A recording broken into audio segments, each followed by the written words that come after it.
मुनज्जे आलम खुदाम यसू अलमसीह के नाम में आपकी सलामती हो।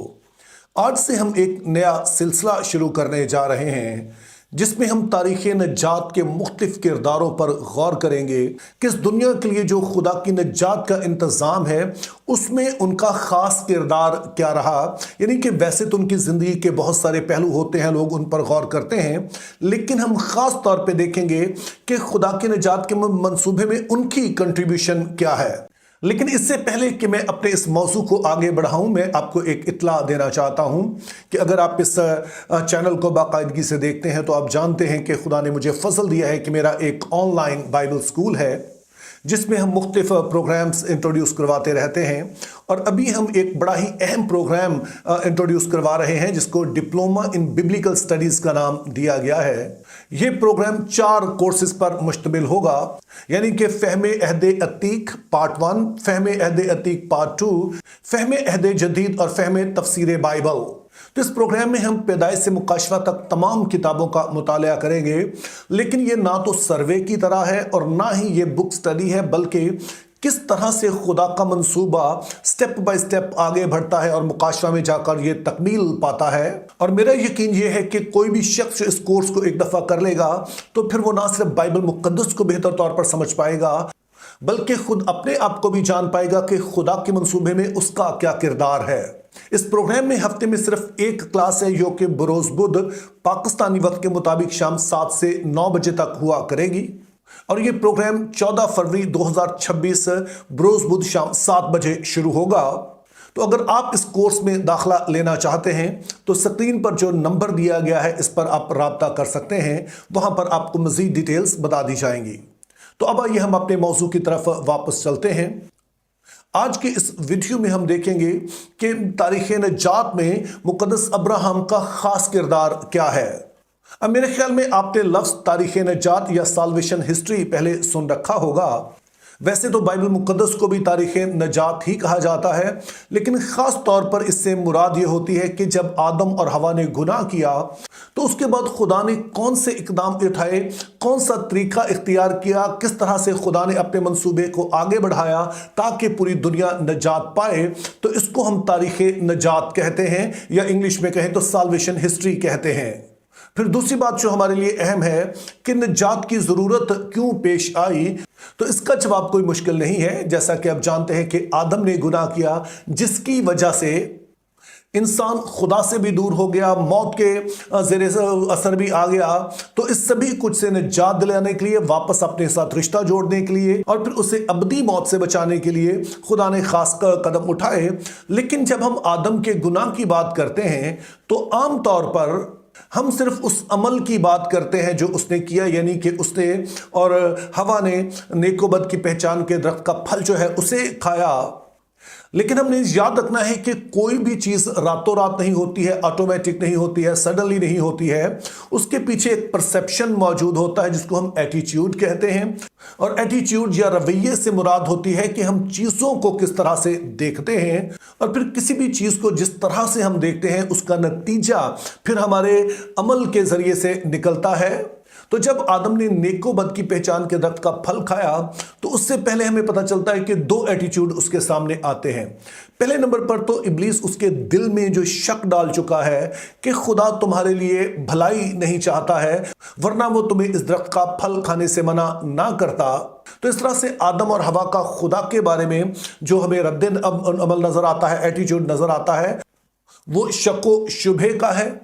और फिर दूसरी बात जो उनके दिल में इब्लीस ने डाली कि अगर तुम इस दरख्त का फल खा लोगे तो फिर तो तुम्हें खुदा की ज़रूरत ही नहीं रहेगी, तुम्हें खुदा पर भरोसा करने की ज़रूरत नहीं है कि वो तुम्हें बताए कि तुम्हारे लिए अच्छा बुरा क्या है, बल्कि फिर तुम इतने अक्लमंद हो जाओगे कि तुम खुद से अपनी अक्ल पर भरोसा कर सकोगे।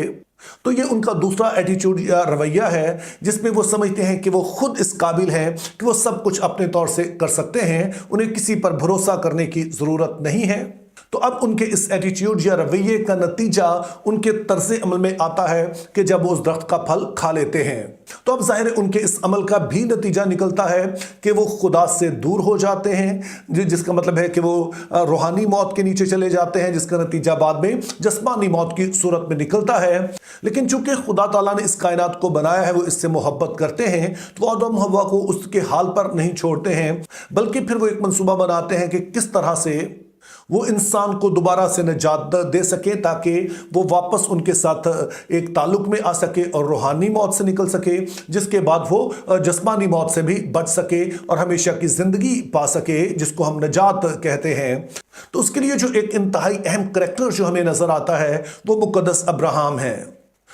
तो जब हम मुकद्दस अब्राहम की जिंदगी पर गौर करते हैं तो वाज़ेह तौर पर हम देख सकते हैं कि वो आदम और हवा से बिल्कुल उलट रवैया अपनाते हैं। तो मुझे यकीन है कि जो कुछ देर पहले मैंने आपको बताया, आपको याद होगा कि आदम और हवा का जो खुदा की तरफ पहला रवैया था वो ये था, वो शक व शुबे का था, यानी कि वो खुदा को मशकूक निगाह से देखते हैं कि जो कुछ खुदा ताला कह रहे हैं वो सब कुछ सच नहीं है, और फिर वो खुदा को इस काबिल भी नहीं समझते हैं कि वो उस पर भरोसा करें, बल्कि वो अपने ऊपर भरोसा करना चाहते हैं। लेकिन मुकद्दस अब्राहम को हम देखते हैं कि वो इसके उलट रवैया अपनाते हैं, यानी कि बजाय इसके कि वो खुदा की बात पर शक व शुबे का इजहार करते, वो उसका यकीन करते हैं, और ना सिर्फ यकीन ही करते हैं बल्कि उसके बाद वो अपने भरोसे का इजहार भी करते हैं। सो बाइबल मुकद्दस में जो ईमान है वो सिर्फ किसी बात का यकीन करना नहीं है, बल्कि उस यकीन के मुताबिक फिर अमल करना भी है, क्योंकि इसी से पता चलता है कि आपको उस बात पर भरोसा है। तो मुकद्दस अब्राहम की जिंदगी पर जब आप गौर करते हैं तो 3 वाकयात मिलते हैं जिनसे हमें पता चलता है कि वो ना सिर्फ खुदा की बात का यकीन करते हैं बल्कि पूरी तरह से उस पर भरोसा भी करते हैं। पहले नंबर पर तो खुदा की बात का यकीन करके अपने तमाम अजीज़ व अकारब को छोड़कर, एक बहुत ही अच्छी जगह को छोड़कर, ये ऊर का मुल्क था जहां पर फरावानी थी और उसको दरअसल कहा जाता था उस पूरे इलाके को, जिसमें ऊर का इलाका भी मौजूद था, क्रैडल ऑफ सिविलाइजेशन के, जहां से शहरी जिंदगी का आगाज होता है, जहां पर पानी फरावानी से है, जहां पर तजारत होती है, एक सेटल्ड लाइफ है। तो उस सभी कुछ को तरक करना इस बात का सबूत है कि वो ना सिर्फ खुदा की बात का वो यकीन कर रहे हैं बल्कि वो खुदा की इस बात का भरोसा करके वहां से निकल भी आते हैं। इसके बाद हम देखते हैं कि तमाम तर हालात के बावजूद वो उस मुल्क में टिके रहते हैं, हालांकि अभी तक उनकी औलाद भी नहीं हुई है कि जिस पर उन्हें भरोसा हो कि कल को कुछ ऐसा हो जाएगा। सो इस उम्मीद में कायम रहना कि खुदा अपने वादों को पूरा करेगा, वो वापसी का सफर नहीं करते हैं। हालांकि इस मुल्क में जिसमें वो आए हैं, मुल्क मौदा में, जो कि कनान का मुल्क है, वहां पर बहुत सारे उनके मुखालिफ भी हैं, और जिस मकसद के लिए वो आए थे वो बज़ाहिर अभी नजर भी नहीं आ रहा है पूरा होता हुआ। और बेशक उनके पास ये ऑप्शन मौजूद था कि वो वापस अपने मुल्क में चले जाएं जहां से वो आए हैं। तो उनका इस मुल्क में टिके रहना इस बात का सबूत है कि वो खुदा की बात का यकीन भी कर रहे हैं और वो खुदा पर भरोसा कर रहे हैं कि वही किसी तरह से अपने वादों को पूरा करेगा। और फिर तीसरी और मेरे ख्याल में सबसे अहम बात यह है कि जब उनके लिए उनका मौदा बेटा पैदा हो जाता है जिसके साथ खुदा का वादा है, तो अब जब उन्हें नजर आना शुरू हो जाता है कि खुदा इस वादे को पूरा करने को है कि मेरा अब बेटा है, मौदा बेटा है, इससे आगे नस्ल चलेगी, हमारी एक कौम बनेगी और खुदा ताला ये मुल्क फिर मेरी नस्ल को दे देंगे, तो ठीक उस वक्त खुदा ताला कहते हैं कि अपने इस बेटे को कुर्बान कर दे। अब आप इस बात से वाकिफ होंगे कि जब तक हमारे पास कुछ होता नहीं है तब तक किसी हद तक फिर भी आसान होता है खुदा पर भरोसा करना, क्योंकि कोई और चीज हमारे हाथ में है ही नहीं। लेकिन जब कुछ हमारे पास आ जाए कि जिस पर आप भरोसा कर सकते हैं, तो फिर बड़ा मुश्किल होता है कि अपने इस भरोसे को छोड़कर खुदा पर भरोसा किया जाए। जैसे कि बहुत सारे लोगों को आप देखते भी हैं कि जब उनके पास कुछ भी नहीं होता तो वो खुदा के साथ बड़ा चलते हैं, फिर जब खुदा उन्हें मुआशी तौर पर दीगर तरह से बरकत दे देता है तो बहुत सारे लोग होते हैं जो खुदा से दूर भी हो जाते हैं, क्योंकि अब उनके पास भरोसा करने की कोई और चीज भी है। तो इस तरह की सूरत हाल में हम मुकद्दस अब्राहम को देखते हैं कि जब अब उनके पास एक बेटा है जिसके साथ सारे वादे जुड़े हुए हैं, लेकिन खुदा ताला जब कहते हैं कि इसे कुर्बान कर दे जिसके साथ सारे वादे जुड़े हैं, तो उन्हें खुदा की बात पर अब भी यकीन है और इसके यकीन के नतीजे में वो खुदा पर अपने भरोसे का इजहार अपने बेटे को कुर्बान करने के लिए तैयार हो जाने से करते हैं।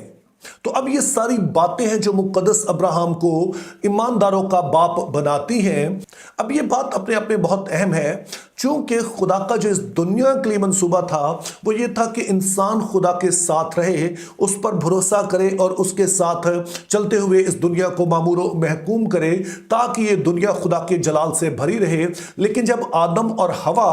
अपने तरीके से जीना चाहते हैं, वो खुदा पर भरोसा करने की बजाय, खुदा का यकीन करने की बजाय वो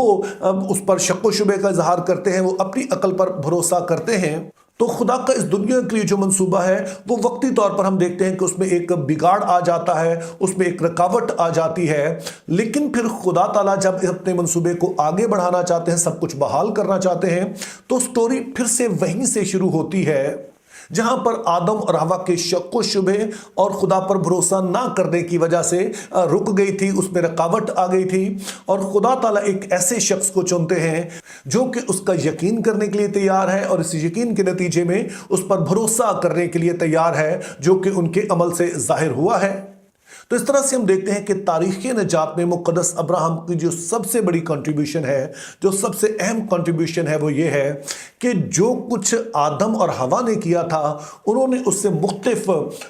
रवैया अपनाया और उस रवैये के मुताबिक उनका तर्ज अमल भी मुख्तलिफ था।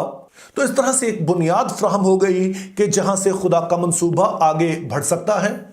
क्योंकि हमने याद रखना है कि खुदा बेशक हम पर फजल करता है, लेकिन वो अपने असूल कायदों पर समझौता नहीं करता है। अगर इंसान ने खुदा के साथ रहना है, खुदा के मंसूबे में आगे बढ़ना है, तो उसकी बुनियाद यही है कि खुदा का यकीन किया जाए, खुदा पर भरोसा किया जाए, जिसको आम जुबान में हम ईमान कहते हैं। जैसा कि बाइबल मुकद्दस फरमाती है कि ईमान के बगैर खुदा को पसंद आना नामुमकिन है, जिससे मुराद यह है कि खुदा ऐसे शख्स को कबूल कर ही नहीं सकता है जो कि उसका यकीन नहीं करता है, जो कि उस पर भरोसा नहीं करता है, खुदा की हिकमत पर भरोसा नहीं करता है, खुदा की कुदरत पर भरोसा नहीं करता है। तो इस तरह का शख्स खुदा के हुजूर में मकबूल नहीं ठहर सकता है। तो मेरी दुआ है कि खुदा हम सभी को फजल दे कि हम आदम और हवा की तरह खुदा के कलाम, खुदा की बातों पर शक व शुबा करने वाले ना ठहरें और ना ही उनकी तरह अपनी अकल, अपने जोर पर भरोसा करने वाले हों, बल्कि मुकद्दस अब्राहम की तरह हम खुदा की बातों का यकीन करें और अपनी अकल, अपने जोर पर भरोसा करने के बजाय खुदा पर भरोसा करें, क्योंकि यही चीज़ है जो हमें खुदा के हुजूर में मकबूल ठहराती है। और जब हम खुदा के हुजूर में मकबूल ठहरते हैं तो हर तरह की बरकत पाते हैं। Think biblically, live purposefully, have a very good day.